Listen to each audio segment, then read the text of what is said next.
ఎక్కువ ఆదాయం వచ్చే పంటలపై రైతులకు అవగాహన కల్పించేందుకే రైతుల పండుగ నిర్వహిస్తున్నామని వ్యవసాయ శాఖ మంత్రి తుమ్మల నాగేశ్వరరావు తెలిపారు. మహబూబ్ నగర్ జిల్లా అమిస్తాపూర్లో మంత్రులు దామోదర రాజనరసింహ, జూపల్లి కృష్ణారావులతో కలిసి తుమ్మల నాగేశ్వరరావు రైతుల పండుగ కార్యక్రమానికి శ్రీకారం చుట్టారు. 3 రోజుల పాటు జరగనున్న ఈ కార్యక్రమానికి రైతులు పెద్ద సంఖ్యలో తరలిరావాలని మంత్రి సూచించారు. పామాయిల్ సాగు రైతులకు లాభాలను తీసుకువస్తుందని తుమ్మల భరోసా ఇచ్చారు. రేపు 30వ తారీఖున జరిగేటటువంటి బహిరంగ సభ రైతుల పండుగ.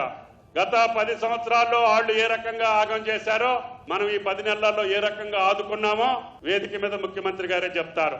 అది రుణమాఫీ కావచ్చు, రైతు బంధు కావచ్చు, లేకపోతే ఇన్సూరెన్స్ కావచ్చు, లేకపోతే ధాన్యం కొనుగోలు కావచ్చు, ఇతరత్ర ఏ కార్యక్రమాల్లో కూడా ఆ 10 సంవత్సరాల కంటే మిన్నగా 10 నెలల్లో చేసినటువంటి కార్యక్రమాలు లెక్కలతో సహా మీ ముందుంచుతాం. ఏది న్యాయం అనుకుంటారో, ఏది ధర్మం అనుకుంటారో, ఏది నిజం అనుకుంటారో ఆడను ఆశీర్వదించాల్సినటువంటి బాధ్యత తెలంగాణ రైతాంగానికి ఉన్నది అని చెప్పి మీకు ఈ సందర్భంగా మనం చేస్తున్నాం.